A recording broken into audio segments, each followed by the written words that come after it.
अगर आप भी चाहते हैं कि डीजे बालकृष्ण म्यूजिक के ऑडियो वीडियो सबसे पहले आप तक पहुंचे, तो लाल बटन दबाकर चैनल को सब्सक्राइब जरूर कीजिए और हाँ, बेल आइकन को दबाना ना भूलें।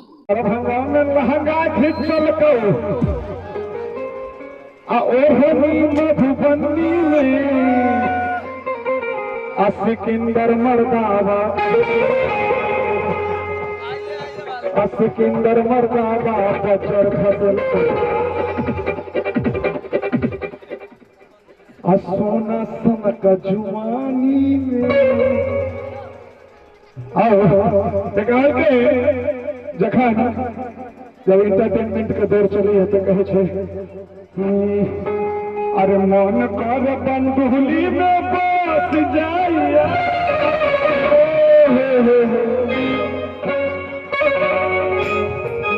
भैया हो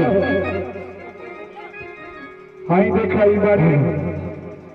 बार सम्मानित श्री जोगबंदी नरेश रामानंद बाबू इनका दिल पर लागल चोट निकाल दिया 100 रुपया का सम्मानित रामानंद जी की ओर से ही 1 रुपया का आशीर्वाद होता है और कह रहे मन करे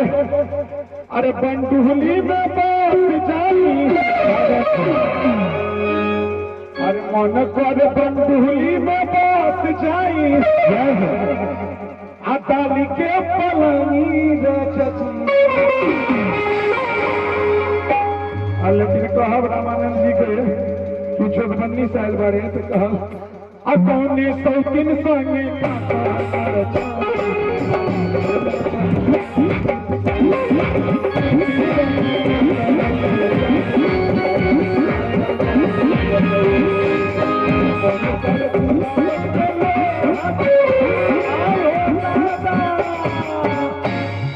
अरे जवानी